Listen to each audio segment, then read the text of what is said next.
दुर्घटना में मृत्यु और आत्मा का रहस्य। मृत्यु हर इंसान के जीवन का अटल सत्य है। कोई चाहे अमीर हो या गरीब, बड़ा हो या छोटा, एक दिन सबको इस दुनिया को छोड़ना ही पड़ता है। लेकिन जब ये मृत्यु अचानक किसी दुर्घटना में होती है तो यह न केवल परिवार के लिए गहरी पीड़ा छोड़ जाती है, बल्कि समाज में तरह तरह के सवाल भी खड़े कर देती है।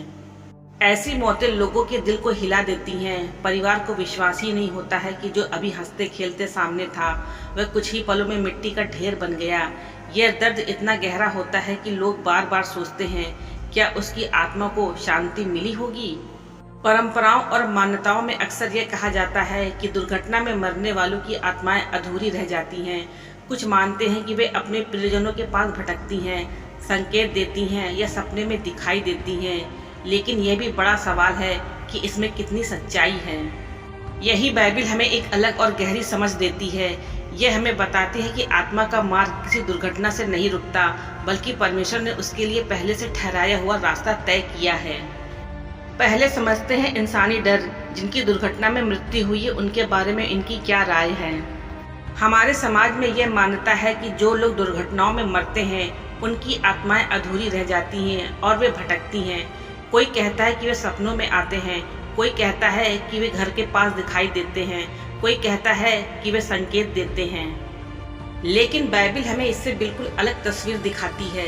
सबोपदेशक 12 उसके साथ में बाइबिल कहती है, मिट्टी मिट्टी में मिल जाएगी और आत्मा परमेश्वर के पास जाएगी जिसने उसे दिया है। इस पद का अर्थ यह है कि मनुष्य का जीवन अस्थायी है। जब इंसान मरता है तो उसका शरीर जो मिट्टी से बना है उसी मिट्टी में वापस चला जाता है। शरीर नाशवान है, इसलिए उसका अंत होना स्वाभाविक है। लेकिन आत्मा का स्वभाव अलग है। आत्मा परमेश्वर द्वारा दी गई है और वह अमर है। मृत्यु के समय आत्मा अपने स्रोत यानी परमेश्वर के पास लौट जाती है। दुर्घटना हमें यह चेतावनी देती है कि हमें जीवन को हल्के में नहीं लेना चाहिए। हमें हमेशा तैयार रहना चाहिए, क्योंकि हमें नहीं पता कि कब हमारी आत्मा को उसके सृष्टिकर्ता के पास लौटना पड़े। इसलिए परमेश्वर से जुड़कर उसकी आज्ञाओं को मानकर और अच्छे कर्मों के साथ जीवन जीना ही समझदारी है। इससे स्पष्ट ये होता है कि दुर्घटना में मरा हुआ शरीर मिट्टी है और मिट्टी में मिल जाता है और आत्मा परमेश्वर के पास लौट जाती है। उसके भटकने की कोई भी संभावना नहीं है। ये सिर्फ एक इंसानी वहम है या भय है, और भय का या वहम का कोई भी इलाज नहीं है। आखिर इंसानी मन को दुर्घटना क्यों डरावनी लगती है? सोचिए, अगर किसी को बीमारी होती है तो परिवार धीरे धीरे तैयार हो जाता है, लेकिन दुर्घटना यह बिना दरवाजा खटखटाए आती है और पल भर में सब कुछ छीन लेती है। यही कारण है कि दुर्घटना की मौत हमें और भी डरावनी लगती है। लेकिन सवाल यह है, क्या अचानक हुई मौत आत्मा की यात्रा को बदल देती है? बाइबिल कहती है इब्रानियों 9:27 में, मनुष्यों के लिए एक बार मरना और उसके बाद न्याय होना ठहराया गया है। यानी मौत का तरीका चाहे कुछ भी हो, आत्मा का रास्ता वही रहता है। आखिर आत्मा भटकने की कहानियां इतनी क्यों प्रचलित हैं? असलियत क्या है? आपने सुना होगा कि कोई कहता है, मेरे सपनों में मेरे रिश्तेदार आए, उन्होंने कहा कि उनकी आत्मा को शांति नहीं मिली। कई लोग तो यहाँ तक मान लेते हैं कि मृतक की आत्मा ही यह सब कुछ करा रही है। लेकिन बाइबिल हमें यहाँ सावधान करती है। व्यवस्था विवरण 18:11 कहता है, तुम मरे हुओं से पूछने वालों के पास न जाना। यानी आत्माओं से संपर्क करने का प्रयास खतरनाक है, क्योंकि यह आत्मा नहीं बल्कि अक्सर शैतान का छल होता है।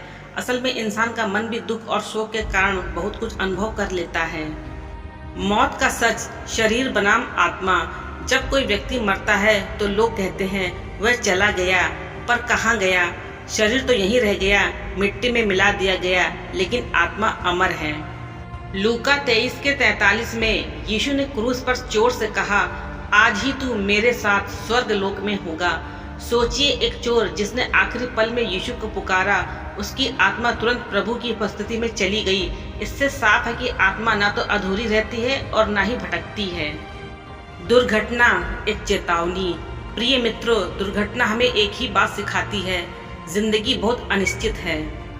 याकूब 4:14 में ये कहती है, तुम नहीं जानते कि कल क्या होगा, क्योंकि तुम्हारा जीवन तो भाप के समान है, जो थोड़ी देर दिखाई देती है और फिर लुप्त हो जाती है।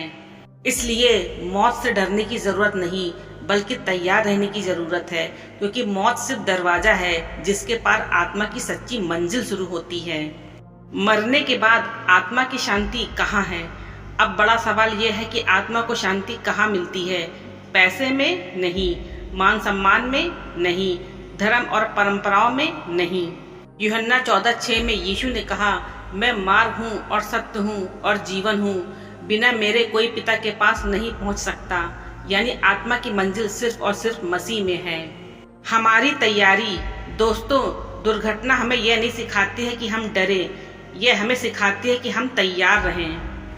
तैयारी का मतलब है अपने पापों को मान लेना, परमेश्वर में सच्ची शांति मांगना, अपने जीवन को मसीह के हाथों में सौंप देना।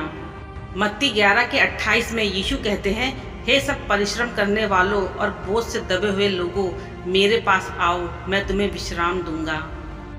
प्रिय मित्रों, मुझे आपसे बस इतना ही कहना है कि दुर्घटना की मौत डरावनी जरूर है, लेकिन बाइबिल हमें भरोसा देती है कि आत्मा कहीं भटकती नहीं, वह तुरंत परमेश्वर के सामने जाती है और शरीर मिट्टी में लौटता है, लेकिन आत्मा अमर है। और सवाल यह है, आप अपनी आत्मा को किसके हाथों में सौंपेंगे?